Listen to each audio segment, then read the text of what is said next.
Welcome to GrabLives, everybody. I'm your host, John Vargas. Just to start off with our disclaimer, everything we say and do on this podcast episode does not reflect the city of Los Angeles Fire Department's views and opinions. First and foremost, thank you everyone for listening and sticking with the GrabLives movement. My purpose is to just find solutions to help with firefighter mental health, first responder mental health. I just got off work this morning and I'm so tired. I'm exhausted.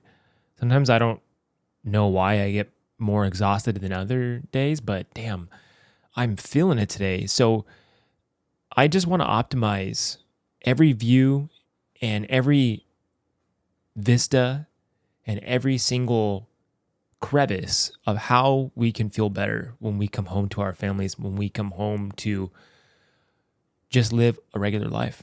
So that's a very hard mountain to climb, but I'm willing to climb it. So I'm asking you to climb it with me. So please like, subscribe, and the more you comment on Instagram, things that I've been posted, it really helps me. It helps things moving. Gets the turbines kind of spinning. And, this is an effort that is resolved by team effort. I can't do this alone. I need your guys' help. So thank you guys so much for your love, your support. People have sent me so many beautiful messages, and I've been feeling down and out sometimes when I'm just getting my teeth kicked in at work. I feel tired and I got to do an episode. Sometimes it's a lot of work with the tech industry things and getting things moving on that end. It can be a lot. So thank you guys for all your love and support. I really feel it. I really do feel it. And I just want to thank you guys for all that. People who have reached out to me and have told me how much GrabLives has helped them. And I'm in the trenches with you guys. And I think that's the cool part about this. I've been through it all. I've been through the depths of myself to where, I didn't think I was going to be able to return to a normal life. So thank you, everyone. I hope you feel my humility and respect for you. And I just wanted to say that. I just been really feeling that upon my heart to reach out to people and say, thank you. So I am open and willing to hear new perspectives. There is the mystery of life, the mystery of it all really unfolding in front of me. And man, it is powerful the way people just come into my life to have on the podcast. So today is a very interesting guest. Her name is Dr. Mo. That's what she's known as. But her name is Monisha. So I ran into her through a very special random circumstance. And, I don't know much about what she does. I've heard people going to get colonics done, but she's more than what she does as far as a colon hydrotherapist. That's like her title. She does way more than that. And her conversation, the way she presents herself, the way she holds her dignity and her value, it's amazing. So I'm really proud to met this woman and open to working with her stuff. And she's amazing. I'm definitely going to be working with her later down the road, but I'm really big on health, and I'm really big on optimizing my longevity and organ health. I think that's huge. So the colon's a big one, and I've had issues with my colon in the past. I know a lot of colon cancer has been on the rise. So please be open to this episode. I think what is happening is that everything we've believed has been torqued to the point where we have to reevaluate and re-envision how health is seen. And we've seen that through COVID. We've seen that through the pandemic is what we want to call it, right? But we realize now that health is so important and our families are so important. That brought us to the precipice of what those two things mean from us through that pandemic. So thank you guys for listening and take care. I love you.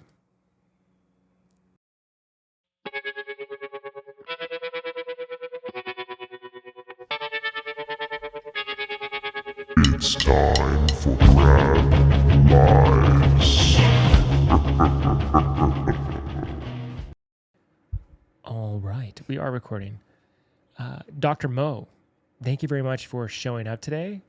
I'm very intrigued by your work. I'm very intrigued by your presence and the way you have a very wonderful energy about you just by meeting you. And I'm definitely really apprehensive to work with you, but I'm also very excited to work with you because I had a bunch of friends who we were hanging out and a lot of them are doing enemas. And I was like, what are enemas? You know, like what is it? What is this sorcery that's going on here? You know, and they explained what an enema is to me. And I was like, what are you putting up there? Coffee? And I was just like, I had a bunch of friends who was doing that. And this is from a large friend group who were very health conscious. And a couple of them were actually my health gurus who sort of teach me about health. Nice. So along my road and journey in life, I started to understand health is wealth. And unless we start to really use our knowledge and wisdom and instilling those practices into our bodies and keeping our bodies sacred, then we can become fuller, healthier, vital, and live a wonderful life, you know, without blockages, without debris. So thank you so much, Dr. Mo. Thank you. Thank you. Thank you. Thank you for having me. Yeah. So you have an office in Torrance. Is that correct? I'm in Torrance. Yes. Okay. And then you have, what are your services that you provide there exactly? Definitely. So in Torrance, California, my business is Moya Body Care, and I offer colon hydrotherapy, yoni steaming, iridology. I do have supportive tools like the infrared sauna available. I have a full body steam available, which is really, really nice. You steam like a lobster. It's very, very lovely. And then definitely guiding you as far as not necessarily looking towards me to tell you what to do, but my whole process with all of my services, the way that I lead you from the first time you call me to maybe your 20th appointment with me is to lead you back to yourself. How do you feel about this? How do you want to work through this? Do you want to come in every other day? Do you want to come in every Monday? Like, what do you feel? What's good for you? So I'm always trying to lead you back, or the goal is that I do is lead you back to yourself and have you ask, well, what do I want? How do I want to feel? How do I want to exist in this body? That's very different from me telling you what to do, because in essence, water is sacred. Water will mirror you. So when you have a bowl of water and you stand over, you look over it, you see yourself. You're looking back at yourself. So it doesn't even matter if I'm in a room or not. What do you want to do with you? And that's what a colonic does. It just reflects everything back to you. And the services reflects everything back to you because we're using water. And that's one thing you have to remember. Steam is water. The sauna is water. The yoni steam is water. And the colonic is water. So the whole idea is that 85 of our existence is water. So if you use water to heal, it's a no-brainer. It's going to happen. Yeah, I really went into this rabbit hole with water and understanding that element and how we barely have understood the element and in this current timeline, right? I think the ancients really understood the magnificence of what that element offers, and like even to the extent of it being a conscious thing. And I went into a different rabbit hole also with reading the Power of Water book by Dr. Yamamoto. Yep. That was a really interesting book, and I've seen other people who have kind of leached off of what he has written and now have taken so much more of like the interesting aspects of the way water holds memory, how we can structure water and so forth. You can program water too. Yeah, exactly. So I think we're barely tapping the surface of what water actually is doing. Well, you think about it, I believe 75% of the Earth's surface is water. 75% of the Earth's surface is water. That's crazy. And we haven't even touched a, a piece of what's underneath the ocean. We've only gone so far, and we've gotten to the point where we might not want to go further than that, because what we've discovered so far is so crazy, insane, and abundant. It's just, it baffles the mind to even understand that this exists in this element of water. Mm-hmm. And then we're also 85% water. So when you look at it in that sacred text, that sacred flow, everything becomes a lot more easier. Now you understand why money is called currency. Everything is a flow. Everything moves. It just gets really, really, really amazing when you allow it. I like the way you worded that, when you allow it. It really makes sense. And I think when I started to study water, I really wanted to study it for a while. Mm-hmm. And just like the attributes it offers, the characteristics it offers, if you watch it as a teacher, it really manifests into your own life. Like, I had a problem when I was learning Qigong, and I had a hard time with my joints and the movement of Qigong. And so flowing was a really difficult thing for me, because I've grown up to be so rigid in my life with my thinking, the way I saw life, the way I saw myself internally, and the way I move my body. And then also, too, that you work with fire element. So you work to control it. That's not necessarily a flow. It's a control. So your whole training subconsciously has been control. So when you start moving like Qigong with water, that's a deconditioning, if you will. And water is very lovely at deconditioning people's heart spaces, which is really nice. That's why I use it. Yeah, I mean, I really like that. I think one of my mentors was explaining to me, though, he's understanding that most of parasites come from our water. And depending on the different types of waters, he tests all different waters under a microscope. And so what happened was I went to him, and what he does, he'll check your blood, and then he'll look at your blood under a microscope. And after we did like a long, like a couple of days of a parasite cleanse, he looked at my blood. He's like, "Hey, what happened? You have like these really large tapeworms in your body." And what happened was I went to work, and we have this water machine. And when I got the water out of that machine, that's where all the parasites were at. So he tested that water. He's like, "Let's test the water." Tested the water.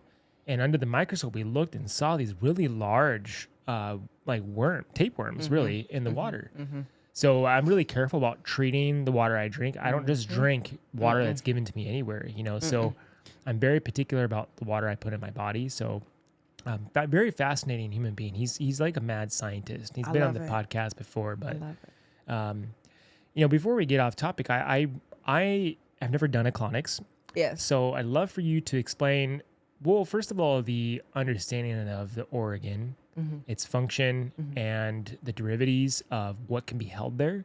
Oh my goodness. And then also, go deep. I do want to go deep, because I think many people they don't relate to what emotion can be carried there. What are the hidden parts of ourselves that can be held in our organs? So I'd love for you to kind of talk about it, the organ itself, if you don't mind. Oh my goodness. I can go on and on and on about our organ, the colon. The colon itself houses the emotions of, am I worthy? Am I worthy?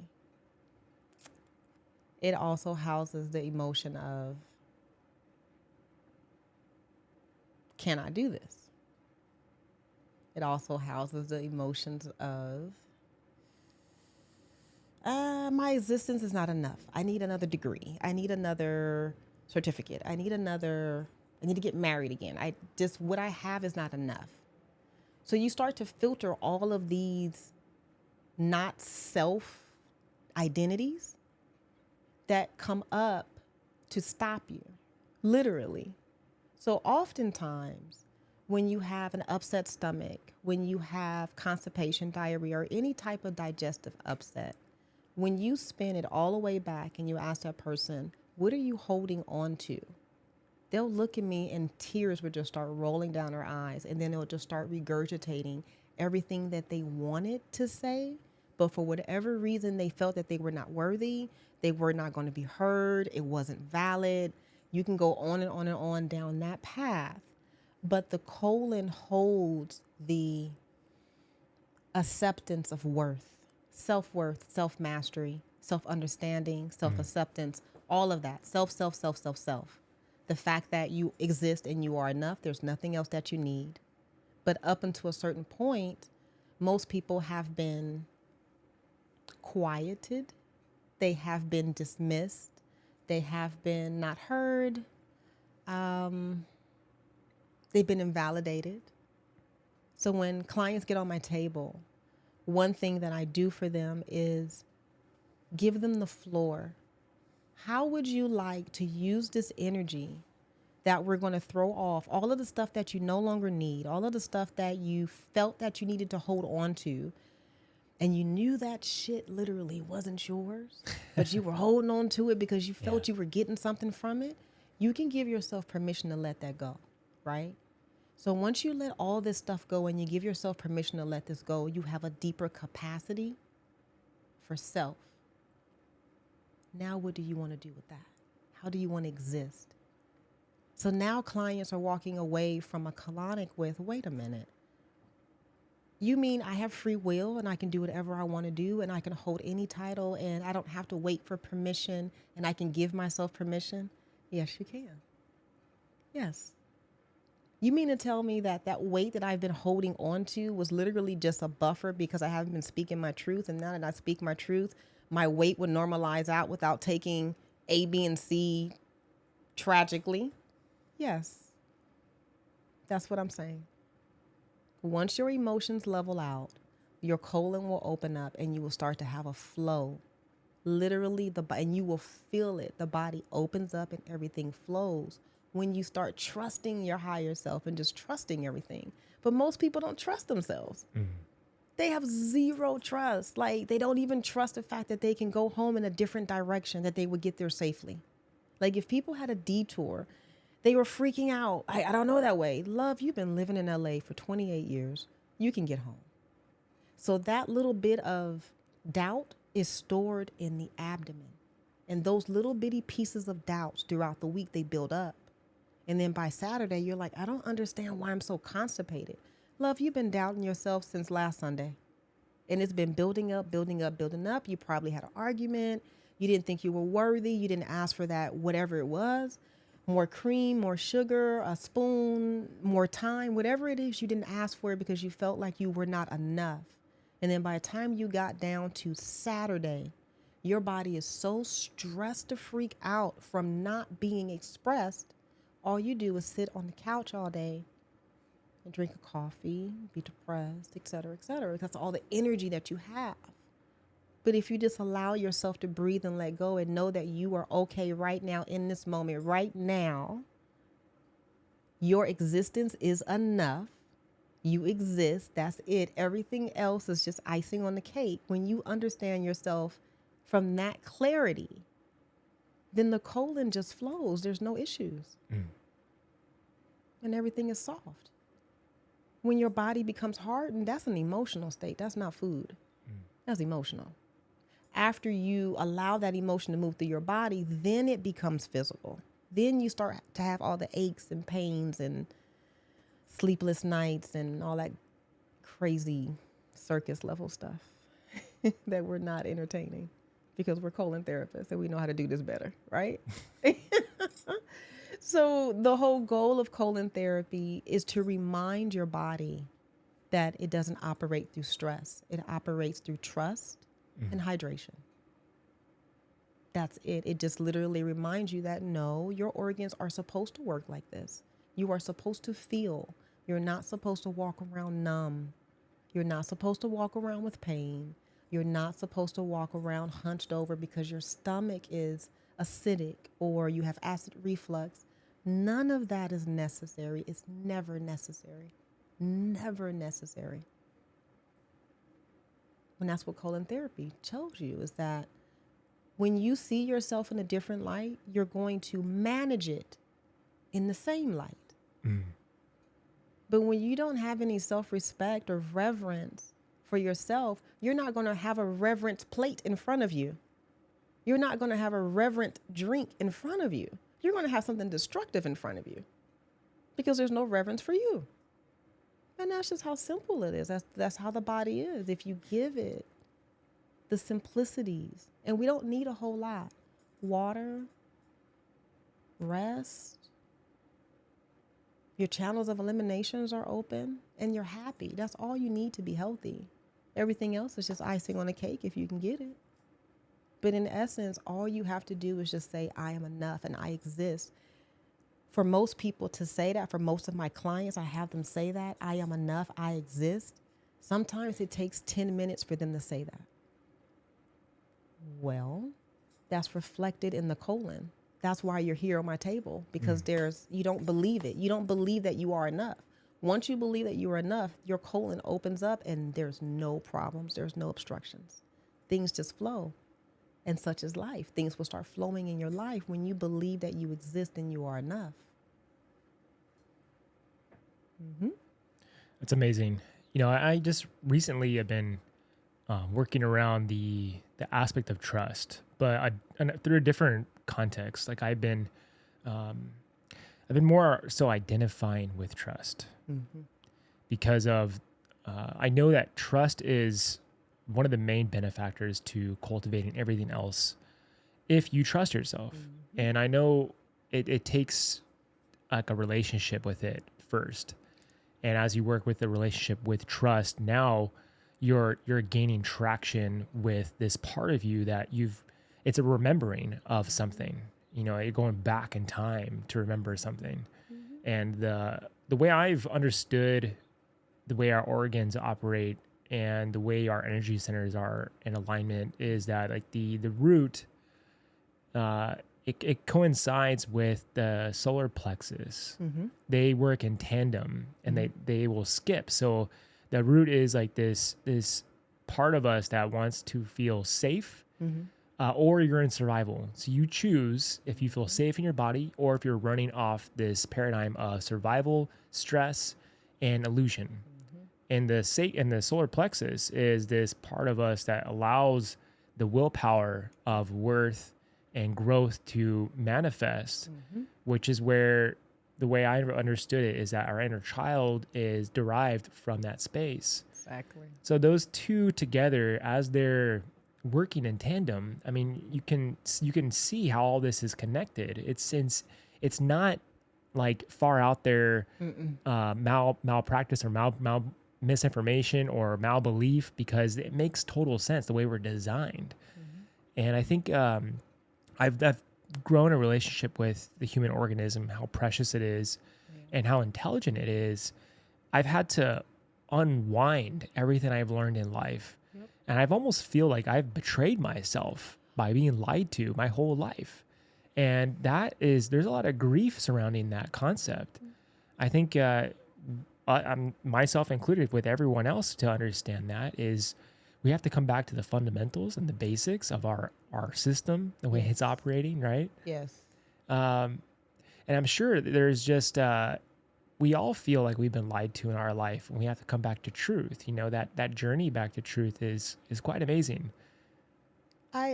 Everything that you said, when you go down this path of self-mastery and health and wellness, you will tap into a space of, wait a minute, everything that I've learned up to this point was designed to lead me back into a system of medication, diagnoses, doubt, more self-doubt, and then more medication, and then a little bit more self-doubt. And then you get really angry. And then there comes a moment of grieving because you grieved time. Being sick is costly time-wise. You lose a lot of activity with, family and being social and employment. When you're sick, time is taken from you, and then you age very quickly, right? You start to grieve like, wait a minute. This was intentionally done to me. And when I could have been given, and again, you always have free will. So we did say I'm going to trust this person to lead me. You do have to take a level of responsibility in this. And that's another level of grieving, because you go, oh my God, I trusted this person to guide me. But when you go back to the solar plexus, what you did was you trusted your inner child to be guided by an adult. That's what happened. So when you start to unravel all of this, you go, oh my goodness. And then there comes a moment of detachment where you don't want to be bothered by anybody. And then that's when you start finding your inner peace, your self-mastery. And then you start figuring out, wait a minute, if I just remove the chaos from my life, open up my 5 channels of elimination, because you will automatically run into that, which are your colon, your kidneys, your lungs, your skin. And then the 5th for women is our uterus. And the 5th for men is your prostate. That will naturally just come into your arena. And then you'll say, if I just keep these channels open, I'm healthy. Yes. And it's very easy to keep all those channels open. Very easy. Just, take herbs. And here's the other thing, herbs and water, herbs and water. And herbs that you can take that are very gentle, water, number 1. Number 2 is sunshine. Number 3 is breath. People don't think of those things as herbs. They are. Herbs give life. Anything that gives life, I call it a herb. Friendships can be herbs. Relationships can be herbs. Locations can be herbs. Pink Himalayan salt or Celtic salt, some type of salt in your life, not white salt though, not table salt. Celtic salt, pink salt, black salt. A little bit here and there in your water, perfect. Black seed oil. Black seed oil is so gentle. The entire family can take it, including animals. Sometimes I rub it on my plant leaves and I see them kind of like leaning towards like the sun a little bit more. It's so cool. I love it. So plants love it. You can give it to cats, dogs. Just put it in a little bit of their food. You can sprinkle it on a salad. You can put it in your water, put it in your tea. It's phenomenal. Some of the mummies, unfortunately, that was unearthed, which that's a whole nother situation. The individuals that unearthed these mummies, they found small vials of this black ointment. So they took it to the lab.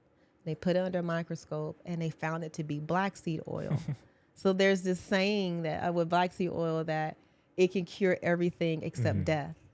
So essentially what the pharaohs wanted was extreme beauty and life in the afterlife. I'm going to take some black seed oil with me. Like, yeah, let's take that. And castor oil. Castor oil, hands down. That's all I use in my office is castor oil when I am manipulating the body or massaging the body. It's all castor oil. And people are like, what are you using? I go, castor oil. They go, no way. And I go, when you manipulate it in a certain way, the body takes it right in. And then I show them how to work it into their body. And I'll go, yeah, I have a bottle for you right in the front. And they go, Mo, this is crazy. And then I'll text you a video on how to use it. I got like 5 videos on how to apply castor oil and use it for health, beauty, illness, correction, all of that.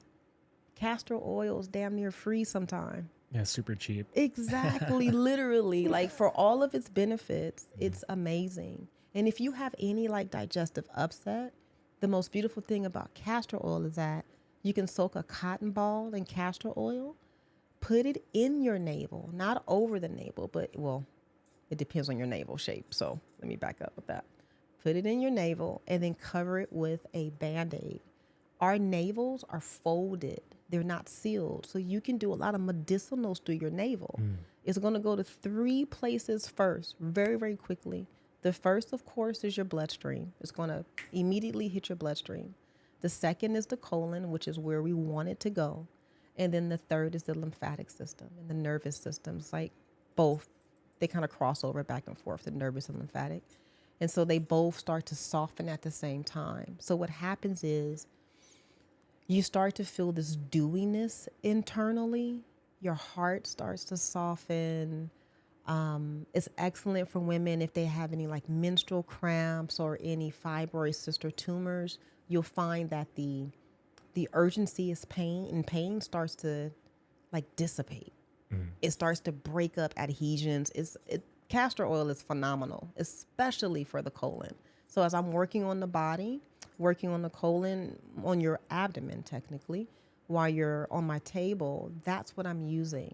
And then normally I'll mix, depending on what's going on with you, I'll mix some cayenne extract in that for circulation. Now, this is a trip. Cayenne extract is a circulatory herb, so it's like an Uber. So if you take cayenne extract with anything, it's going to Uber it to the organ that needs it. Like if you take cayenne with, let's say CKLS, and that's an herb for your digestion to help you move constipation through. It's going to immediately take that herb to your colon, and you're going to feel it, let's say, in not 6 hours, but maybe 4 hours. A little bit less because it takes it directly there. So if you want anything to get into your body quickly as far as herbs, cayenne extract is a must. Not cayenne pepper, but cayenne extract. And it is a really good tool to have if you have any children for first aid. If anybody passes out, you can put a little bit of cayenne extract in their mouth and they'll come right back. It's an excellent first aid tool to have in the house, especially if you have children. Yeah. Amazing. I heard of black seed oil, like Cleopatra used to bathe in it. Oh, that yeah. was the thing I had heard, and that these royals inside in ancient Egyptian culture used to use it for so many different things. And that was the first time I was introduced to me, and I started putting it on my face. My skin started clearing up like crazy. Yep. I was like, what is this stuff? Yep. And ingesting it, it's good for like the gut. So many different things. You can massage it on your gums. Like if you have, I have clients that have loose gums for whatever reasons, medications, illnesses, etc. I just have them massaging whenever they can remember on their gums, the black seed oil, no issues. Teeth stop falling out. The teeth are in the gums tighter, if you will. Around 2019, when we had that issue happen all around the world, I didn't really wear a mask, but I did put castor oil in my nose. No issues, never got sick, no problems. And I actually amped up my black seed oil around that time. No issues, no problems.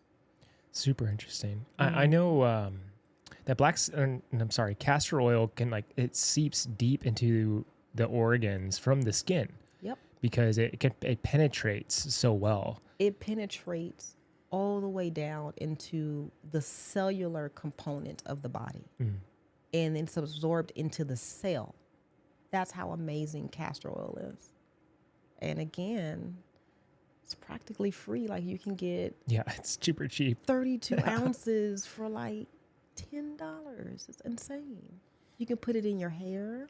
Every now and then, I wear contacts and glasses, but every now and then I will drop a drop of castor oil in both eyes, and I'll do a castor oil cleanse over my eyes. And I want to say for 4 days, I don't need my glasses or contacts, but then I don't change my other habits and my eyes start going weak again, but that's a personal preference. But you can also put it in your ears. You can put it in your eyes, all over your hair. The only thing about that stuff is it's so thick. You know what I mean? It's such a thick Well, here's oil. the thing with that. It's thick in the beginning because the body is not, it hasn't been trained to absorb that level of nourishment. That's what everybody, it's so thick. And I go, your body is not used to being cared for on this level. You have to remember what castor oil is. It's sacred. It's in the Bible. So this is not something that you can just slap on the body like a lotion. You have to physically have at least 20 minutes to work this into your body, into your heart, into your cells. And then people look at me and they go, oh, this is an anointing time. This is where you slow down and you start caring for yourself. That's why it's so thick. It's intended to be thick to slow you down. Well, that's the problem with us is like as a society, we want everything to be so fast acting. I want it now. It has to be this time for me now. And that's this part of us where our self-care practice has become, I'd only have 15 minutes, let me get that 15 minutes and do whatever I can do and get this fast acting thing. But we've lost the sanctity of self-care where there's a bit of time. And I love the way you say like this anointing with ourselves. And it could be with anything, right? It doesn't have to be with castor oil. It could be, this is an anointing. Literally, this is an anointing right now. Anytime you have a reverent moment for yourself, you are anointing the space that you're in. You're anointing the person that you're sitting with, or you are anointing the food that you are lovingly taking into yourself to nourish your body. Everything can be an anointed experience, a sacred experience, a reverent experience. It can. It doesn't always have to be rush, rush, rush, go, go, go. And don't get me wrong. Like, I worked for the city for 10 years. I did it. I was in that camp. But when I started looking around at the people who were working around me, I didn't want to look like that. There was no life. There was no sunshine. There was no autonomy. Everybody looked the same. And I said, oh no, I have too much light. And I felt my light dimming. So when you get rid of all of that and you say, I'm worth it. I'm worth more than this paycheck is giving me. I'm worth it. Then you can get and have whatever you want. But you have to realize it always comes back to self-worth. You are worthy. Yes, you exist. You can have that. Just because you exist, not because of anything else, just because you exist. You can be healthy, yes. You're right. I'm glad my audience is listening to this, like firefighters and first responders, right? Like I think it's so important to hear this message. But it takes it's a choice. That's one of the key factors in this. Yep. It's a deliberate choice within yourself to choose, hey, am I going to kind of walk with this old paradigm of living in the rat race and the constant muck of it all and dim my light? I don't believe that the human existence is worthy of that. Why do we succumb to that? Why do we do that to ourselves? Like this self-punishment we think we deserve because we don't feel we're worthy enough. Like this, I'm a bad boy, I'm a bad girl. That does come up for a lot of people at a subconscious level. So in turn, we take this moment for ourselves like, okay, well, I'll punish myself because I don't feel like I deserve anything because of the way I've been programmed, the way I've been raised, the way I've been taught, the way I've gone through a fire academy or a police academy to where, I feel like I'm nothing to make myself worthy to blend in with the my colleagues. And you speak to some of these the kind of like older generations of the leaders in these industries. They are sick. They got these huge barreled guts filled with just pork and whiskey, and it's just like I just felt and they'll make fun of something. Like if we had this conversation, they listen to it like, I'll never do that. You know what I mean? And it is heartbreaking, I think. And then they're the ones who are getting a diagnosis for colon cancer and prostate cancer, all of it. So I want people to rearrange your thoughts around this. I want people to rearrange your thinking because most of what we've been taught is a lie. So let's just sit with that concept for a second. And then on top of that, look at the people who you look up to. Are they in health? Are they bright? Are they illuminating themselves? Is that a true leader? You got to ask yourself these questions. And what I think with many people I talk to around the fire stations and when I go from one station to the next, there's at least 2 people in that fire station who has poor gut health to the point where they have so much constipation, they don't shit for a week. And I've heard this so many times because people know who I am. Let's stop. My head did okay, you do understand that if you do not have a bowel movement past 2 days, when you go into that 3rd day, you are now auto-intoxicating yourself. That's what happens because the body says, since you're not allowing this to move out and it is simply an allowing, we're going to reuse this waste. But the problem is that you cannot reuse waste. And that's where ailments and illnesses start to manifest because you have all of this waste moving through the bloodstream. Your blood floats through your brain. Right. Your blood floats through your heart, through your liver, through your colon. Sir, we're going to need to press some buttons and get you to open. This is not good. You start to have a different level of fatigue that feels like you're dying when you have auto intoxication. And I don't think people really understand the power of what auto intoxication can do to your body. It could kill you. You could drop dead, literally.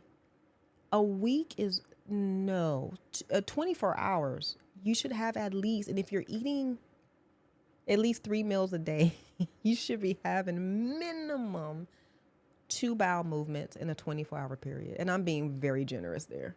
Well, that's why like each station has like a big tub of Metamucil because of guys having these issues. God, that is the worst. So this is what I'm talking about. This is the kind of education and malpractice that's been happening. Yes. To where, you know, and then let's talk about hemorrhoids among these my colleagues as well. It's all the time to where they're pushing so hard because you're not having this release. And now you have these other problems that start building on top of each other. And we're going back to what we're talking about, the softwares that are generating the information for your organs to function.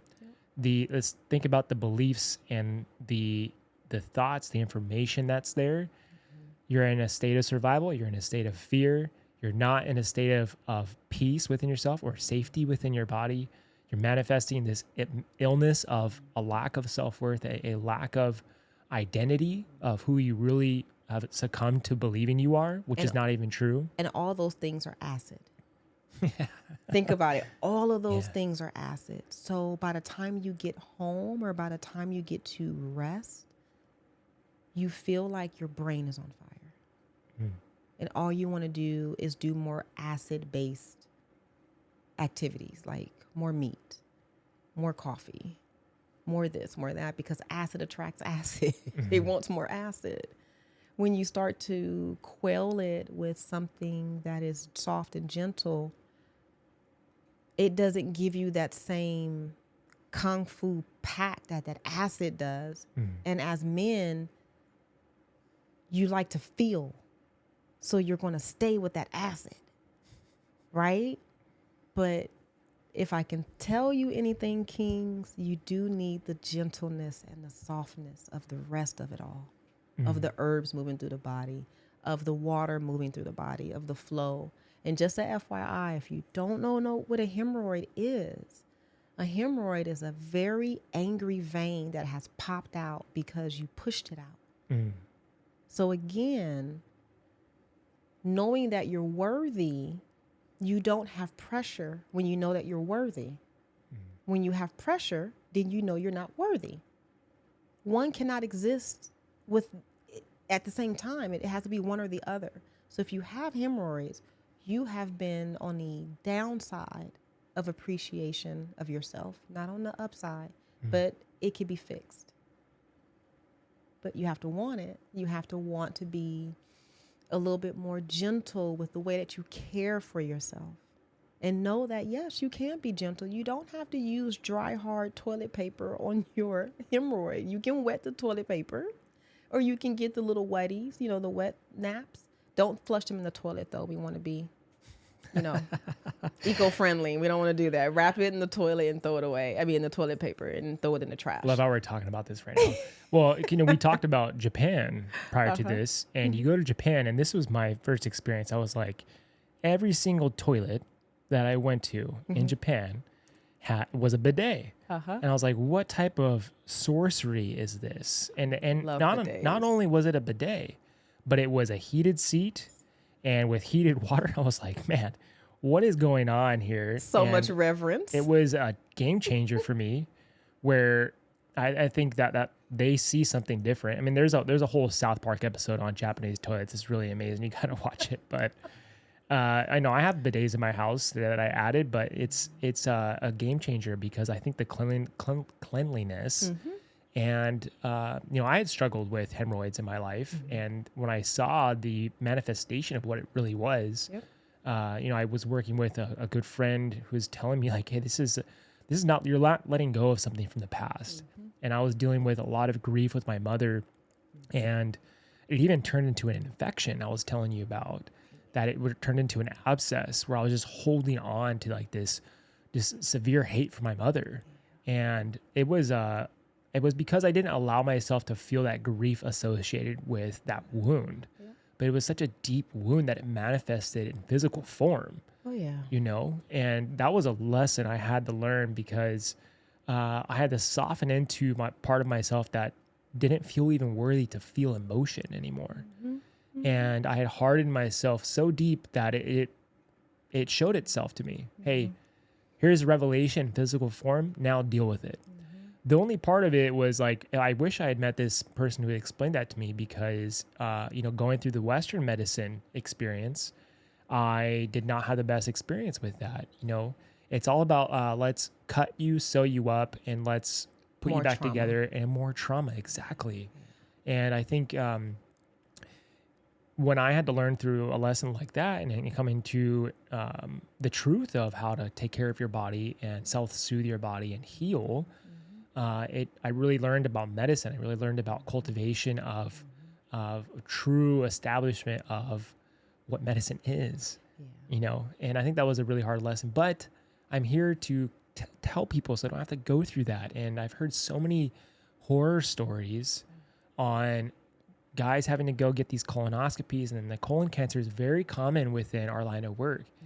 And I think one part of it, yes, the emotional aspect, the metaphysics of it, that can be subjective for people, and that's hard to hear. But the other part is the poison we put in our body that does get caked up in our colon is another thing. And I think that if we don't have an awareness to what poison is, Right. that can get caked up in our body. Right. I always tell guys like, hey, processed foods, eliminate it at all costs. Please. Start there. Please. Just start there. Processed foods. And that's a hard one for people because they don't want to, they will do everything else. I'll do all the sauna, the cold plunge, and I will work out, but they will not The focus nutrition. on diet. Right. That's They out the door. they will not listen to what diet is, because if we really establish our diet, it's about 80 to 90% of our actual overall health. Like food is medicine until Now- medicine becomes your food. Now think about the reasons why they don't want to change that. Take a moment and think about that. If all of that is true and they're doing everything else except changing their diet, they know that they will get better. They know that change will happen. With change comes great responsibility. Most people don't want to change. Because in order to change, you have to maintain.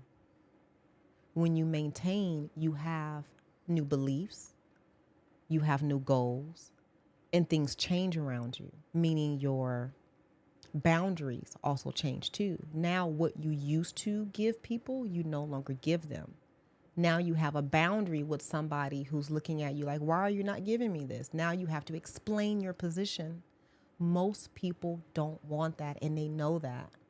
Anytime I go anywhere with like a green drink or a tea, immediately people either get offended or they want to get curious or they just kind of stare. But just me holding a green drink, just my presence with a green drink makes people go crazy because it starts to mirror, oh, I should drink water now too because I just saw her drink a green juice. They start going into comparison mode. Well, I'm not doing this for my health. Just because I walked in with a green drink does not mean that it has to reflect what you're not doing, but that's what it does. People automatically go there, hence the reason why they don't do it. They don't want to feel like they're not doing the best for themselves. And so that's what sets me apart from my colon therapy sessions, like I mentioned and when we first started, is that I pull you back to yourself. I don't tell you what you should be doing. I just hold you in light. And one of the main reasons why people don't see that they are worthy is because when they do open up, they're shitted on. So they close back up and it stays closed. So that by the time they get to me, I only have an hour and 45 minutes with you for the first appointment. Then the second one is an hour, right? Or now the other ones are an hour. But within that hour and 45 minutes, I have to break through all of that to get you to know that this is a safe space. I don't want anything from you. I come full. I come overflowing. I come dripping all this amazing nourishment on you so that you feel safe, so that you can completely open up and let all that shit go and heal and then have a lovely existence. By the second time people come in, they go, I understand why the first appointment is the way it is. They go, I went home and I couldn't stop thinking about whatever it is that you've been keeping a lid on. It all comes up. And sometimes I get text messages at 2:00 in the morning, like, what did you open? You opened a portal. Basically, what we did was we just added water to soil. So now things can grow and roots can move. When you add water to a pot that has dirt in it and some roots, if you start adding water to it, sit in the sun and just love it, things will start to move and turn green and start activating. That's what a colonic does in a body that has been looked over, cut on, dismissed, overweight, not sure, etc., etc., etc. We remove all that with time. It doesn't just happen with one session. It's an allowing process. And with the allowing process, that takes however much time you want to allow it to take time. For some people, I work with them for the whole length of my career. Like I have clients that have been with me for 20 years. And then I have clients that come to me for about 2 months, then they disappear, and then they come back and they're with me for 2 years straight. And then I won't see them again until another year from now. It just depends on however you need to make it work for you. I'm not going anywhere. I'm as stable as they come. I am here to support you. So you can always drop in, always drop in, always drop in. And that's the difference between this level of healing and then going on the other side and being written a prescription. Like you have a place to land that's gentle and soft, that understands what you're doing as you're unraveling it and knowing that there's nothing wrong with you. There's nothing wrong with you. There's everything right with you. And you're just unraveling all the shit that told you that something was wrong with you. You're just taking that out. And everything that is right with you is coming up to the surface because you had all this shit sitting on it, pushing it down. So now that we have all of this new capacity to hold, you can bring all of you up and now you can live authentically. Now you're writing books. Now you're doing podcasts. Now you're traveling. Now you asked her to marry you. Now you had a baby. You know, things just start happening now. Yeah, it makes a lot of sense but I feel like people know deep down in the core of their subconscious what change looks like. And the fear of stepping into that new bifurcation of a timeline is the only thing that's holding them back. And, you know, I will just admit that I was stubborn, you know, coming along this journey because I didn't want to change. I didn't want to quit drinking alcohol. I didn't want to change my diet. And I was dragged down this road through injury. And the way my own stubbornness kept me from wanting to change was what made me need to change. Through getting to the darkest moments of not feeling good, you know, feeling terrible in my body, inflammation. And I made a choice for myself to not want to feel like that anymore. And that pulling that little thread has led me along this journey, you know, of like, what's next, you know, but through more of like a conscious realization with it. And I think it is, the stubbornness is what really holds us back, you know, of not willing to change. It's the ego. And I think we have to just recognize we all carry that pattern within us because through years of hurt and betrayal and lies, how do we trust ourselves anymore? How do we give ourselves the willingness to step into a path like healing and wellness and vitality? And I don't blame you for being so stubborn. It's normal. It's a normal protection mechanism and survival mechanism. Right. Like we're designed to protect ourselves, and through deep hurt, like what it makes sense, you know? You know, the allowing is what really grabs my attention. Is what are you allowing yourself to participate in? Are you allowing yourself to stay stuck in this? Do you want to keep doing it? You don't have to. And then knowing that, like you said, like you have a choice. It's always a choice. You don't have to stay here, but you're allowing yourself to stay here. Just a FYI, just to let you know that you are allowing yourself to stay here. And you have the great capacity to just shift your gaze just for a second. And I'm not saying you have to drop your life like right here and now. But what I do want to share with your audience and those that are my clients is that just because you've been doing it this way for so long doesn't mean it's the right thing for you to continue to do. Things shift, things come to completion, things change, they expand, they contract. So just understand that even though you always eat your eggs this way, you don't have to eat an egg tomorrow. People freak out with that. Well, I always brush my teeth with this type of this and this. I understand that, but it's no longer working with you. You've had 3 root canals. That doesn't work. So we have to change your way that you care for your orals. We have to change that, right? I had a lady come to me, and she's a new client. I think she's been on my table twice. The second time she came, she said, Mo, I have an issue. I have a rash I want you to look at. Okay, I'm a colon therapist, but okay, I'll take a look at it. It was on her leg. She's like, I don't know what this is. And so I said, can I touch it? And I touched it, and it moved. So I turned the lights on because my lights were dim in my treatment room. So I got a napkin, and I wet it with some soap, and I just kind of scrubbed it a little bit, and it came off. So I said, how do you care for yourself in the morning? Run me through your routine. But she's like, oh, I'm always late, so I'm always rushing. What do you wash your body with? Oh, she's like, I just jump in and jump out. Okay, we can stop right there. That's the issue. It's the rushing, and then your body is not having the level of attention that it needs to be well. That's why you think that's a rash. It's not a rash. It's a collection of what you've been overlooking. And I'm saying this more spiritually and emotionally than physically. You know what I'm saying? And she just looked at me, and I said, okay, I'll go ahead and say it. And I just went into like her stuff. I can't say her personal stuff. And she just gasped. She's like, oh my God. Exactly. Drop into your body, slow down. That's why your colon is doing what it's doing. You're not slowing down enough to listen to your body. That's why you think that's a rash. That's the only thing that got you to slow down today. Is you thinking that that's a rash, that something is wrong with you.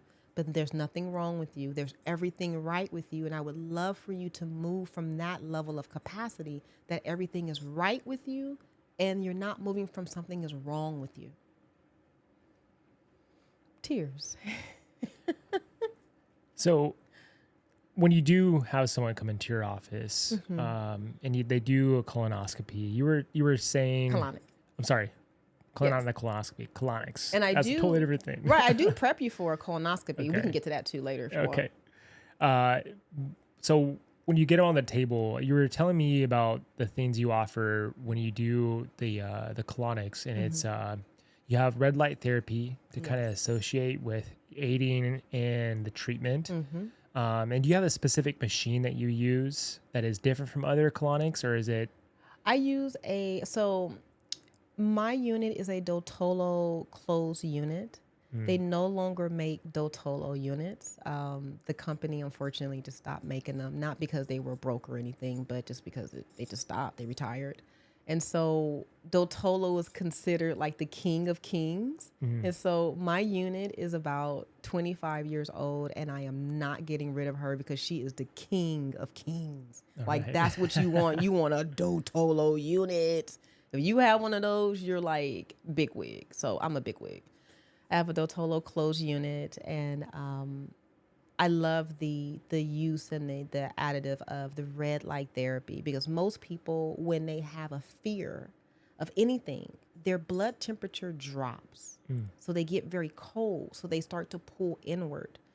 In order for you to have a colonic, your nervous system has to be relaxed. It has to be soft.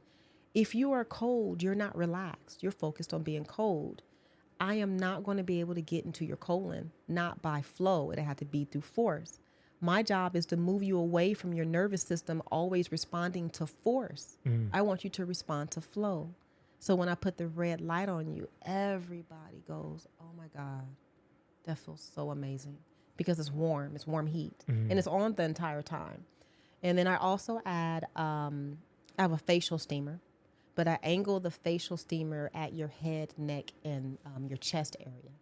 So what I am having you do is be in this cloak of steam water. So you have all this steam over your face. And what happens when you steam? You start to go to sleep. You start to relax. Now the colon is completely open. The water can flow in effortlessly and get whatever it needs to get unraveled and untangled and all that good stuff. And the person just flows. The waste exits out of the body very easy and gently. And then they open their eyes and they go, did we start? I'm like, we're 20 minutes in. We're almost done. They're like, what? Yes, you fell asleep. I calmed your nervous system down that quick to the point where you fell asleep. But here's the thing. It's not that I calmed you down. I tapped into your trust feature. You felt safe. That's why you closed your eyes and your body was able to relax. The colon opens up, waste moves out. Very simple. And they all look at me like, this is not what I thought. I know. Because we have been trained to have all these preconceived ideas on what we think is going to be. Just come in with an open heart and an open mind. But we're never taught to do that. When do we ever exercise that? We always want to know who's going to be there. What's the menu? How do I got to dress? Like, we want to know all these things versus just trusting that spirit will always have you in the right space at the right time, in the right alignment with the right outfit on. Like, don't worry about it. You're fine. You're going to get that park. You're going to get that dinner. You're going to get that invitation. Just show up. So when people leave my office, it's more like what I've gotten recently is I wish I would have allowed myself the full experience of this, because now I'm on the other end of it. Damn, I wish I would have relaxed a little bit more. And I always say, well, you can book another appointment. And then that's when they book an appointment. Well, it's interesting because you think about when you go to the doctor's office, you're met with a cold room with fluorescent lights. Yeah. That's a completely different experience of what you're describing. Yeah. Because for me, even thinking about it, I feel nervous. Like, oh wow, like I'm gonna get like a tube stuck up my ass and like water just pouring in my colon. I know how uncomfortable that could feel. It can be. You know what I mean? So, and I know what I'm releasing. I'm releasing old baggage. That's it. So, for you painting that picture, it really opens up an idea and a concept for trust to come through.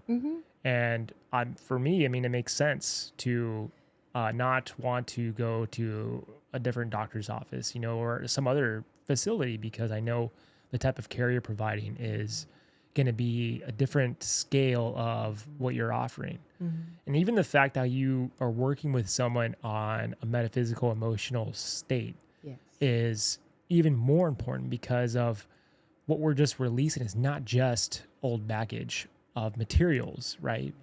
And I know people who've released like a ton of parasites and things like that coming out there as well. I'm sure you've seen that. But parasites can be energetic and spiritual too. That's what we keep forgetting. We tend to stay in this 3D world. I have seen entities lift off of people and stand in front of me and look me dead in my eyes. And I'm standing there. The client is on the table. Their eyes are closed. They're breathing. They're doing their colonic. And whatever just peeled off of them is now standing on the other side of the table looking at me. I've had that experience more than one time. And I have to say, when you trust spirit and you trust your gifts, like I know without a shadow of a doubt who I am as a practitioner. There was a moment where I got a little nervous, like, oh shit, what the fuck is that? Like, oh God. But I'm built for this. You know, I am designed to hold this level of space for people to heal. So I just looked at it and I said, you know what this is? You don't want to test me. You know exactly where to go. And they just turn around and they walk out. They literally walk out. It's not like I see you walk out the door, but it's in more terms or less, they dissipate. And in that moment, people they'll go like that. And I'll go, Mo, what was that? And I'll go, you are back to yourself. You can take a deep breath in and know it's just you present now and not you and everything that you've been through. Right? I've seen things land on my client and then lift up and look at me and smile. And I go, oh, not today. And they'll back up and they'll disappear. Like it can get, what we don't understand is that, yes, our bodies are, this physical entity thing. Like, yes, you can dress it, you can take it down, you can, put eyelashes on it, you can do all those things to it. But you also have to know that we are having electrical currents moving through our body. When you have electrical currents, you start magnetizing things to you. Right? Totally. That's emotional and spiritual. So as you're walking through this world on the outside in the neighborhood, or you go to the store, trust and believe me, you have picked up things. So it's very important that my clients know and that your audience know at the end of the day, you have to wring yourself out. That could be wringing yourself out in the shower, just standing in the shower and just saying, everything that has attached to me has now been returned. I am back to myself. It's just me. Or you can just take your hand and run your hand over yourself like you're getting off cobwebs. And you can say an affirmation or a prayer over yourself at the end of the day. Or you can smudge yourself. You can sage yourself. You can spray rose water on you. You can stand in the sun and say a prayer. You can do a lot of different things to get back to you. But I think I know that illness is a collection of stuff being stuck to you. Things that you haven't said and they just get stuck.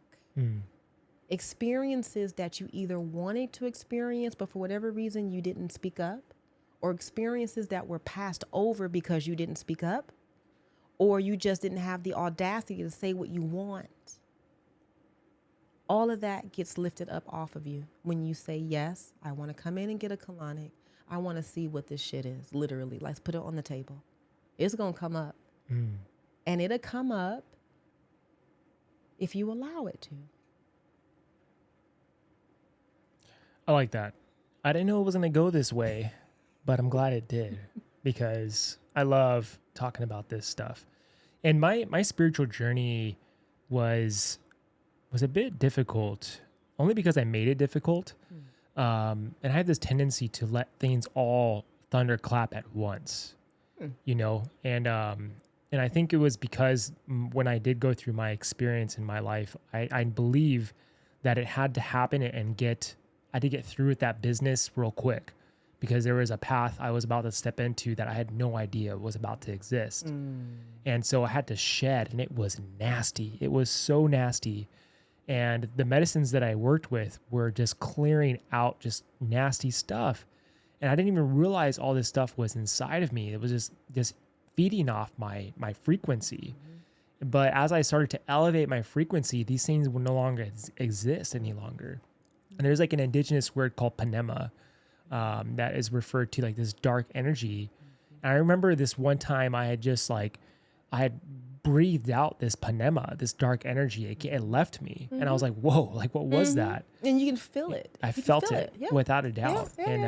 I've worked with many other practitioners doing body work and doing many other things. And just realizing that I am working in the underworld of my job. Like I'm in every dark corner of every city. I am literally working with death and suicide and just destruction. Confusion. Yeah. And people just, that's the world I inhabit, you know, and I have to come home and then exist in this world. You have to ring out first. So I've definitely have attuned to my energetic hygiene. You know, that was a practice that I've been coached through, which has been really interesting to experience that, you know. And I think what I had to realize is there is a manifestation of the real and unreal. And I had to realize sometimes there's things that are unreal that are actually here and that I'm tapping into. And as I began to progress, my gifts actually started to manifest and grow.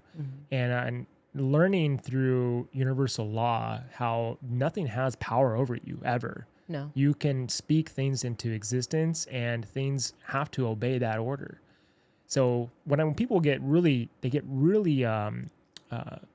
confused, and I love how you use that word, because confusion is where we can come into a different place with ourselves. We lose our power. Yes. And I think we're at this brink of a moment in time within the way we are operating as a collective species and as a collective, as a society in America, where we have to reclaim our power, and we have to. It is where we're at right now. And it's up to each individual person to reclaim that for themselves. Literally. It's a recoiling of coming back to a foundation that you know is sturdy. I think people are so quick to jump ship to something that's not sturdy, but it looks sturdy to them. It's the illusion. What I am always working on when I have clients in front of me is removing the illusion. Let's look at the facts. The facts are you are powerful beyond measure, but you don't believe it. That's a fact. If you believed it, you wouldn't have A, B, and C moving through your body. If you believed it, you wouldn't be overweight. If you believed it, and I'll give you an example of the belief. I do have a good amount of healers who reach out to me, and some of those healers are overweight. Now, here is my conversation with healers when it comes to weight. Your body is a vessel. It's a vehicle. It's a sacred temple. Somewhere along the line, you have allowed this temple to be desecrated. You cannot heal people in a body that is filled with mucus, aches, pains, surgeries, excess. There is no way the channel can move through excess. It'll get stuck. So think about that for a second. And they all sit there, and we haven't even gotten to past the lobby. When I physically see the person, I go, oh no, stop. And we may sit there, and it's not in judgment. I just talk about with them, where did you lose you? Where did you lose you? Because the title that you have and you are one. It's not separate. It's not a jacket you put on. You're either living this life or you're not. You're either about it or you're not. Right now, you're doing this, sis, and it looks like it. You don't believe it. Until you believe it, then you will have what you need and you will keep going. It is very rare that I get sick. It's very rare. If I get sick, I'm not doing something. And every day I'm doing something to wring myself out, as we talked about. And so the question always comes up, well, when was the last time you were sick? Well, my son was born in 2006. It's 2025. And then before then, and they go, wait, what? You haven't been sick in like 19 years? Now, I may have had a runny nose, but immediately I go sit in my sauna. I may have a little bit of aches and pains, but I'll go upstairs and sit in my full body sauna. So you see where I'm going with it? When you have the tools and you know what to do, you start applying it to yourself. I also have singing bowls. I'll sit it on my belly and I'll get to hitting that singing bowl until I have a bowel movement. I have tuning forks. I'll start working on myself. I know acupressure points to open up the flow. If you are a healer, you should be knowing these things. You should not stop at your niche. If you're a healer, you should be able to get yourself back in track Every now and then you come to me and I keep you in alignment, and then I'll go to you and keep you in alignment. But right now I would never go to you. I would never. You couldn't hear me. You can't hear me right now. And people go, oh my God, this is crazy. If you are saving lives, love, the first life you got to save is yours. Out the gate, out the gate. If you are a service person and you are saving people's lives, and that's your job, it is my job to save people. I cannot save you if my face and my back is covered with acne. That is poison 101. I cannot help you save yourself if my gut is sitting on the table with your gut. Like, so come on. No, I know. I whenever I come across people in leadership, and I have a hard time listening to people who are not embodying what they're saying. So I think that's one of the main components of how am I going to listen to you when you have just this gut that's hardened with just emotion and trash and just pork and whiskey, and I cannot listen to you.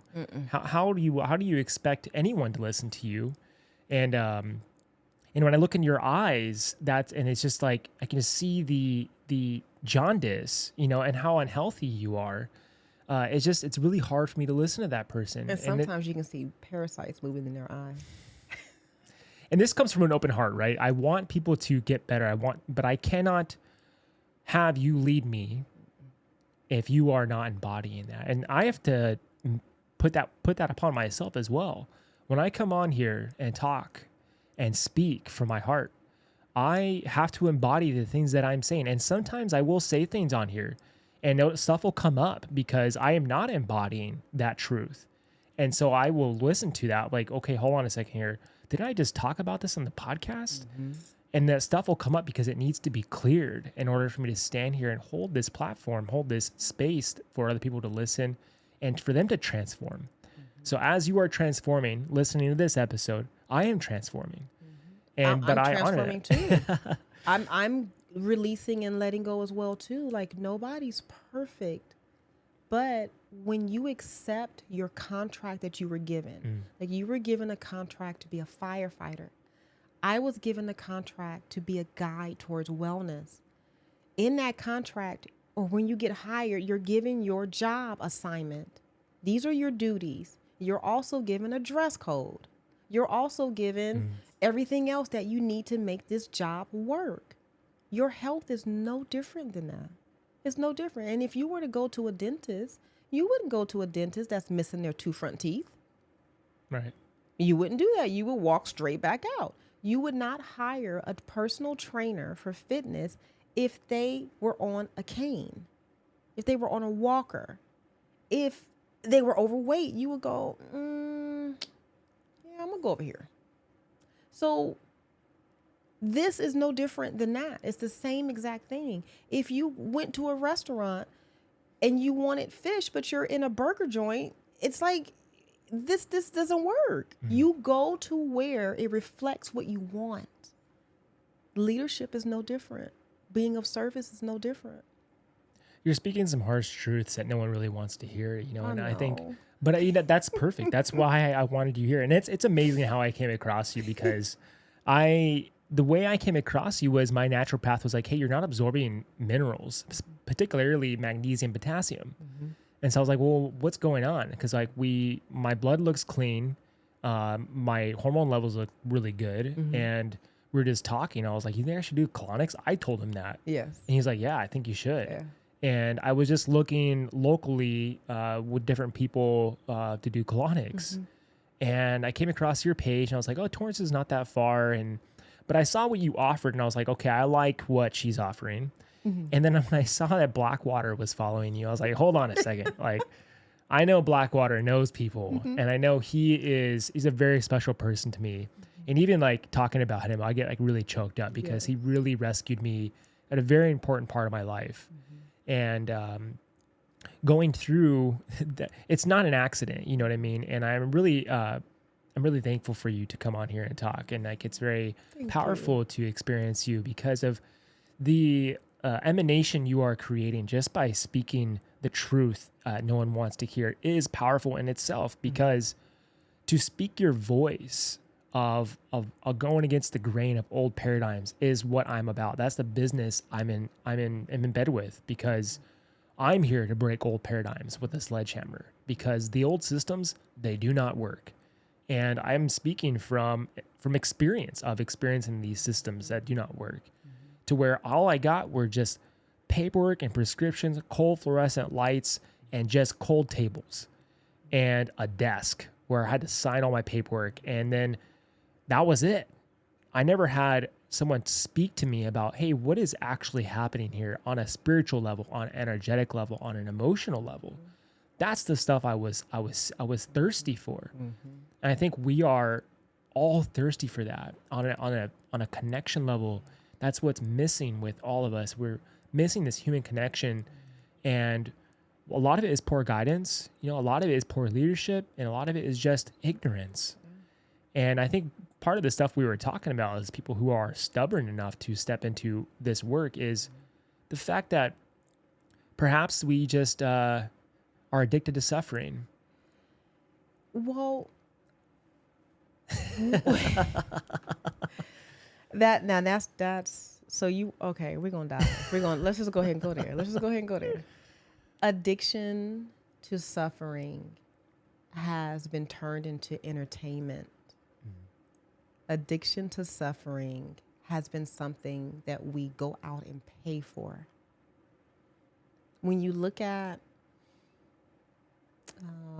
what's a good example? Alcohol drinks. The title of alcohol drinks. I'm not a drinker. I'll have a glass of red wine, but that's about the extent that it will go. But I hear my clients saying, like, oh, I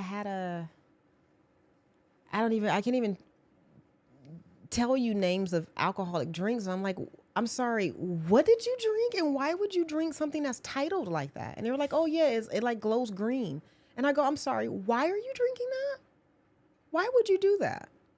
Do you know what's in it to make it glow green? And they look back at me and they go, you've never had that? Love, no. I don't desire to go out and look for titles of drinks that are crazy as hell and then drink them. No, I've never done that. Now, I had a glass of wine, and that's a red wine. That's not crazy. It's good. But you, beautiful one, had a glass of something glowing that was green, and your stomach is messed up. Hence the reason why you're here. And now that you say that, I can actually see what's happening now in the colon therapy session. So unfortunately, we have been conditioned to do it to ourselves and then go back to the same people who told us to hurt ourselves, that they have a solution that will continue to hurt yourself. And it just becomes this cycle until you say, you know what? I heard coconut oil can really soften my skin. I'm going to try that. And then you going to the store to go get that will lead you to something else, like toothpaste that's non-toxic. And then that will lead you to maybe a shampoo that's non-toxic. And then we start rehabbing our body that way. Yeah. But it's the small things that will shift you and tell you to go there, because in essence, everything on the outside of you says you should be suffering. Yes, you should be eating food that is hard, sharp, hot, laden with 5 different types of, why do I need 5 different types of cheeses on one meal? Why do I need that? Like, one meal with one cheese is perfectly fine. I went out with a girlfriend of mine, and whatever she ordered had 5 different cheeses on it. And we talked about it because she's also a health practitioner. We talked about it. She said, I had no idea it was coming like this. And I said, why do you think they serve it like this? She said, because the palate is dull. There's no taste buds on the palate. So you need all this stuff to give you something. I said, look at that. So we've been conditioned to dull our senses so that we can order more junk that continues to dull our senses. And she said, and here we are, and we did it. I said, look at that. I said, let's order something else. So we did. So we gave that meal to, some homeless people. We don't want to throw it away. And then we ordered something a little bit more healthier that was on that menu. And then we talked about that. But they were all the waiters were just like, "What are you guys doing?" I was like, "Oh, we're nutritionists. We just kind of kept it light." And they were like, "Oh, okay." I didn't want to start anything. I didn't want to have any problems with my food or anything like that. But and still be respectful. But understanding why food is served the way it's served is because our palates have been so desensitized by alcohol, crunchy things that are very sharp, and it cuts your tongue. Smoke of all flavors.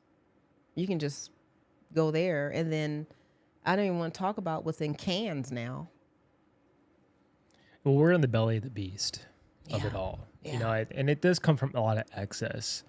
That's why there's this Sanskrit word I really love to follow, and is santosha, being content with what you have, who you are. Because then there's like this pattern of greediness that wants to reach for everything. And that thirst can never be filled. That void can never be filled. But when I come back to the word santosha, I'm even just saying that word is really beautiful.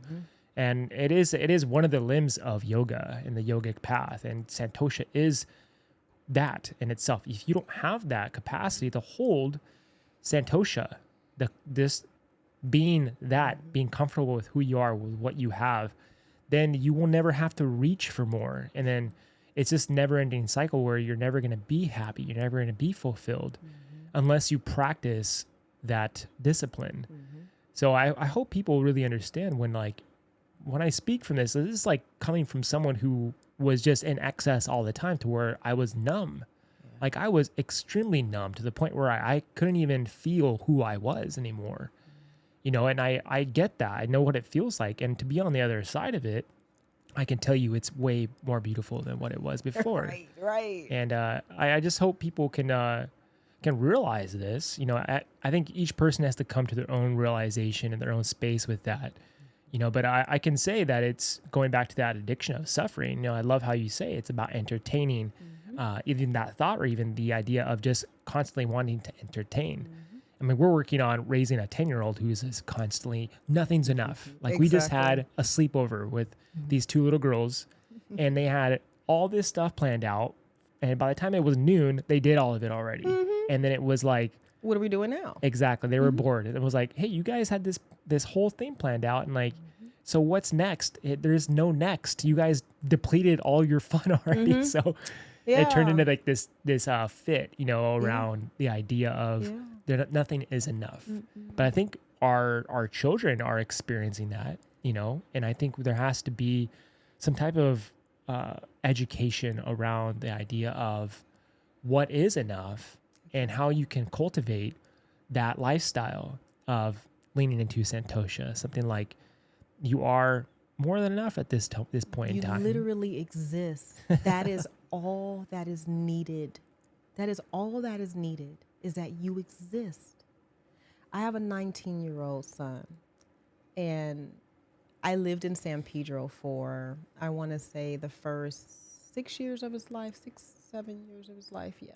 So we're right there by the water. We spent a lot of time after I finished working with clients and everything, and I would get him out of daycare in first grade and all that good jazz. And I would take him down by the water with, you know, his juice box, and we got to have snacks. And we would just sit and we would debrief. And I would just watch him play and like look at the birds and just be content. Just be. He will come and get a juice box and he'll walk over and, you know, look at the water, do whatever. I would walk him up and down the boardwalk with his bike, and people will say hello. We'll watch the sunset. And we did that for the first 6 years of his life. My son, I can honestly say, is very gentle. He is not like any 19 current-year-old boy right now. He's very gentle. I homeschooled my son. He grew up on herbs. The only like vaccines that he got was the shots that I needed to leave the hospital. Because I did give birth in the hospital, unfortunately. I did do that. But he hasn't been back to the hospital for anything. And what I want to really, really share with people is that you don't have to be afraid to learn how to care for yourself. Doesn't matter if you have children or you're just caring for yourself. You can learn to care for yourself. I took care of my son solo. It was just me and him. My son has never had any like childhood diseases or issues or earaches. None of that. He actually, if you look at him really closely, he has like a little like mark across his forehead. He was at summer camp and got hit with a croquet stick and it split all the way open, like opened up. When I got there, it was Croquet blood. stick. The kids were playing and somebody swung it and he was behind him and it hit him. You know how kids are. And they called me immediately. Everybody screaming, by the way, on the phone. So I tell the lady, I said, love, you have my son and his head is wide open. I'm going to need you to calm down. Okay? I'm going to need you to calm down and slow down. My son is looking at you. Talk to me. So I'm coaching her as my son's head is cracked open, right? So I get to where he's at. He's sitting in a chair. There's blood all over his face. And immediately when he sends me, he starts freaking out. And as I'm walking towards him, I'm mouthing to him, peace and light, peace and light. And I'm getting closer to him and he's hearing my voice louder and louder. And he calms all the way down. Immediately, he closes his eyes and he goes into a meditation. Everybody is looking at me like, who the freak are you? I said, I'm his mother. Where is the teacher? So they all run out to me. They're all freaking out because they think I'm going to sue. I'm not going to sue. Can I just have, some paper towels and some water, a spray bottle or anything? So they give me all this stuff. So I'm sitting there with my son's face in my hand. I'm just gently wiping him up so I can see the cut. I need to see what's happening. I see it. And I was like, okay, I can close it up. I say bye to them. I said, you probably won't see him from a couple of days. I'm going to keep him home to watch him. And then we'll be back. And I walked out. Franklin is still fine. He's not freaking out or anything. I go home. I take him upstairs and I get to work. I clean it out with hydrogen peroxide with gloves on, of course. And then I squeeze it back together and I put castor oil over it to hold it. Then I put him under the red light and I said, baby, go ahead and go to sleep. I'm going to rub your feet until you go to sleep. And he did. And it closed up within like 2 days. No stitches, no nothing. That's crazy.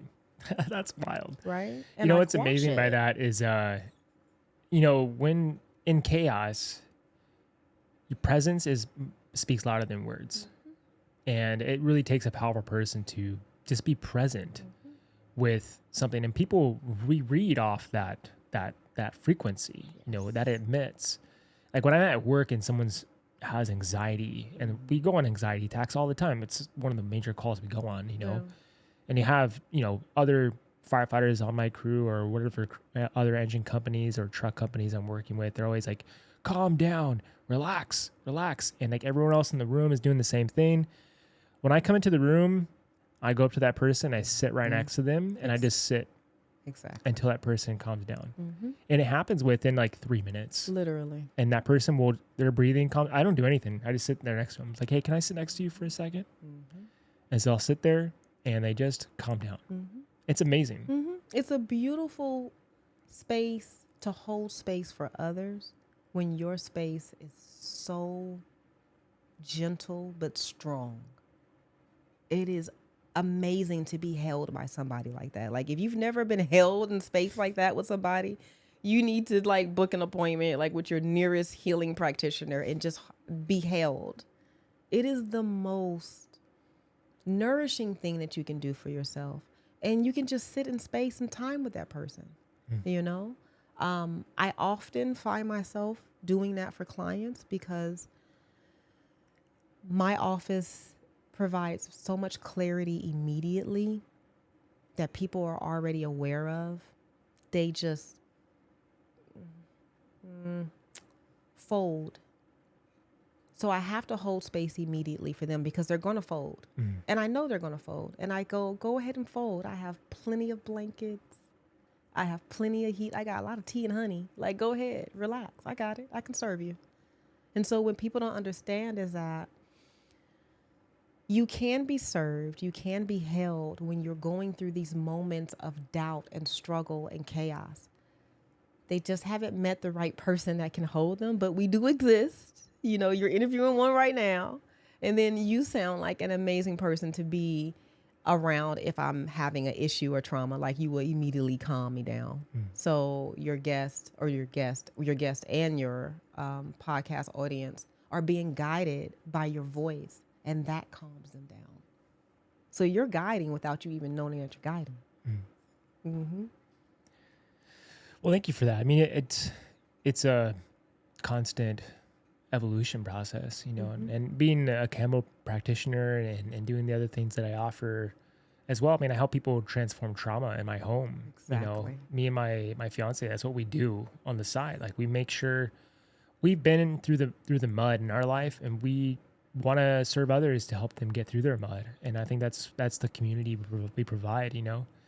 But it takes, like I was telling you, like, I have to go through in order for me to hold that space. Like, before I even served Cambo, I did all the training, did all the Cambo myself. But before I served it, I went through so much stuff I had to clear. Yep. There was a clearing I had to go through, and it was like all the self-doubt, all these things that were like in the way, because I cannot hold a space. I cannot hold a product of a pathway for you and guide you if I cannot guide myself. And so I think it's really powerful. And this is just, it's not an easy road if you choose it. You know, there's stuff you got to go through, and it's going to happen. And there's one thing I did want to talk about, and it was how you read eyes. I do iridology. So that was something I've heard about this recently by someone. I had just listened to an interview about someone doing this.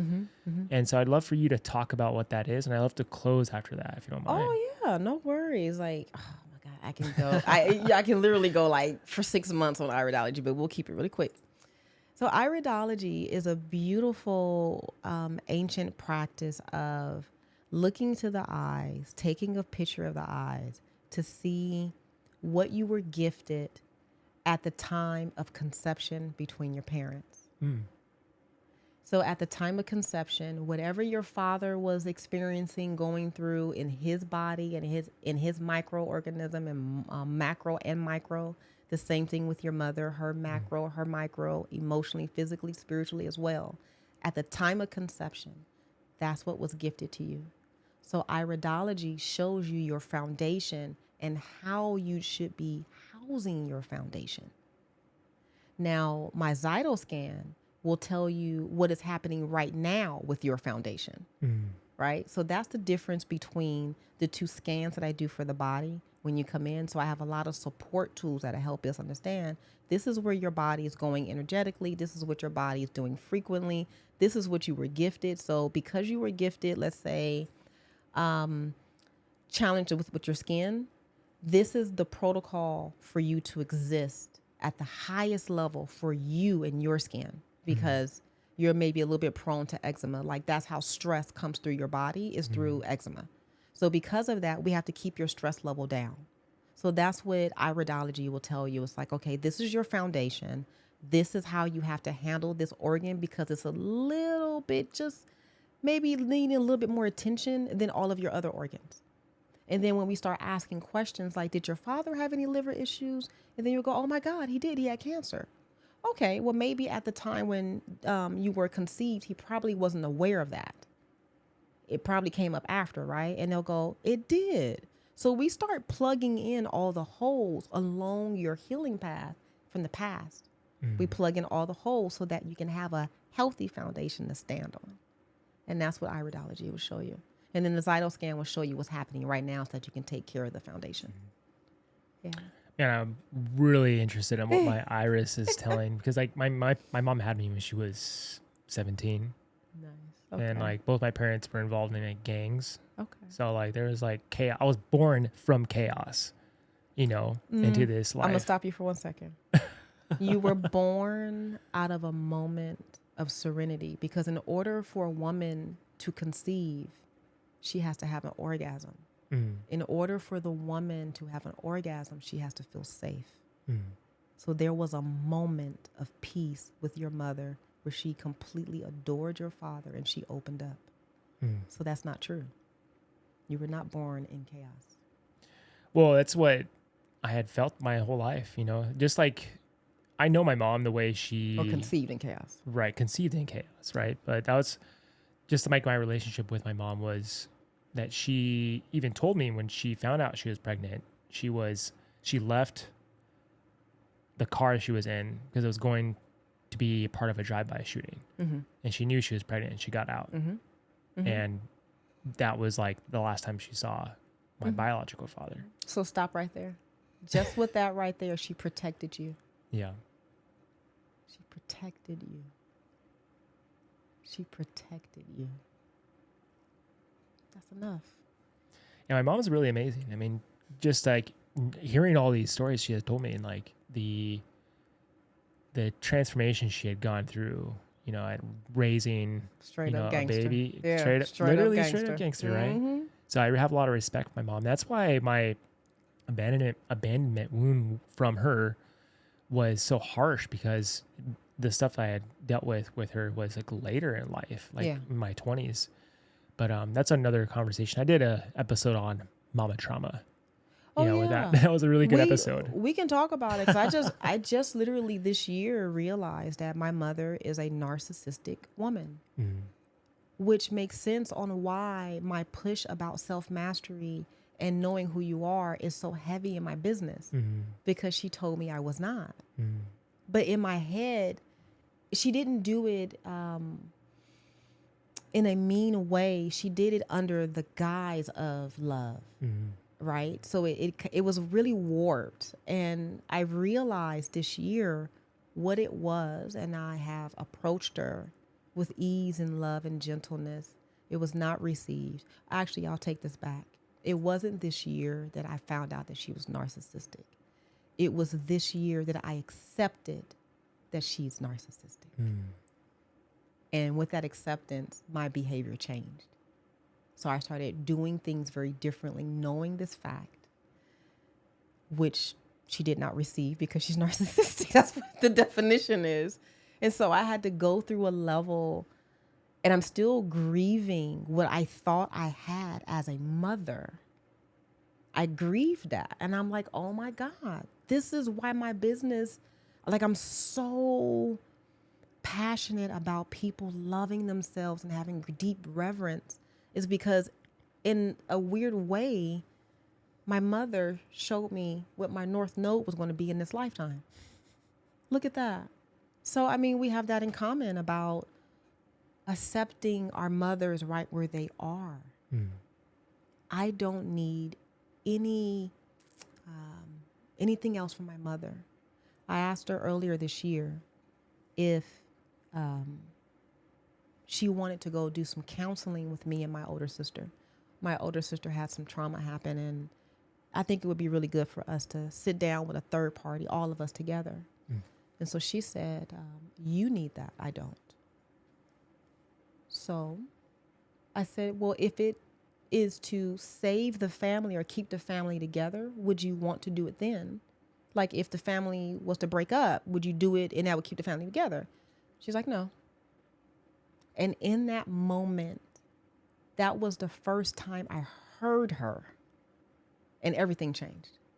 Because again, you just told me, I'm no longer available for this title that you are trying to keep me in. So I had to ask myself, is there anything that I need from my mother at 47 years old? The answer is no. And I'm okay with it.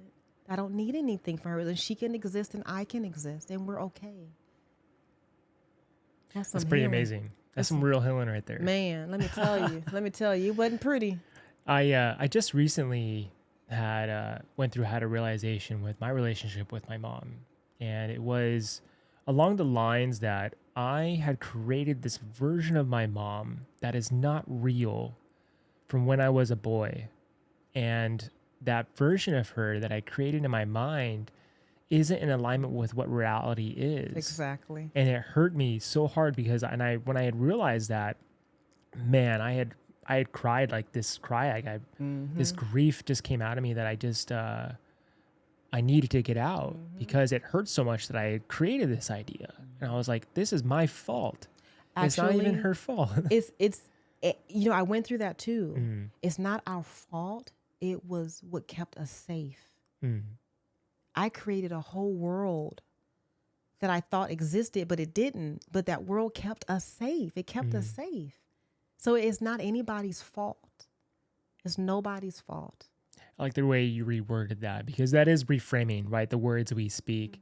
And I don't think it was necessarily the way I saw it as my fault, but I had to take the ownership and responsibility for what I had created. And I think that was the realization, is the ownership part, the responsibility for my sovereignty and my autonomy. And I think that's the road I wish to be on, where I don't want to lie to myself. Exactly. And I think that's a scary thing, a scary thought for some, when you say that. Like, I don't want to live a life where I lie to myself. And if you say that to yourself, man, all these different thoughts, well, you think you're lying about this, you think you're lying about that. And it's crazy what the mind will do when you challenge these narratives. So now you got to master it. And so I turned that into a game. I was like, oh, bet. You say I can't do it. You tell me I can't do something. I bet you I'm going to do it. And that's how I looked at my healing. You're telling me that I can't heal this. Bet. Watch me. And I'm going to come back in less than 3 months and I'm going to blow your mind. And all of my practitioners, because I only see them once a year, for my birthday, I'll do all of like the medical tests and just make sure that everything is where it needs to be. And I'll go get the test and then I'll come back to my office and work on myself. That's how I've been doing it. So my dentist, he comes when I go in, he's like, why are you here? He's like, why are you here? He's like, we never do anything. I said, fact, you never make any money off of me and you don't like it. He's like, Mo, why are you here? I was like, because I love you and it's our annual report time. So we have to meet. And he's like, let me just see. And he'll do a quick cleaning on me. He's like, you're clean. Goodbye. But he gets really upset. He's like, are you serious, Mo? Yes. I need you to check me. He's like, nothing's wrong with you. Please check my teeth. And it's funny because we exchange like little notes about toothpaste and how I do it, whatever. And he'll write stuff down. And he's like, oh, that stuff you left me, that cayenne extract. He's like, you have any more? I brought you one. Yes. Here, take it. And I bring him little like health gifts. And he's like, Mo, I love you. I hate you, but I love you. I know. Life is amazing. And I like to close on that. Yes. So how do people find you? I'm going to put all your stuff in the description of this episode, but if people want to find you, I know there's a lot of people who I work with in my department who live in South Bay, and I know a lot of other firefighters who live in the South Bay. So if they want to find you, how do they do that? Yes. So my number is 562-682-0818. And then my website is Moya, MOYA bodycare.com. And all my information is listed there. All right. Well, thank you, Dr. Mo, for your knowledge and wisdom. This is a fascinating conversation, and I'd love to connect with you more. I'm sure I will be seeing you down the road. Yes, definitely. So thank you, everyone, for listening. Take care, and I love you.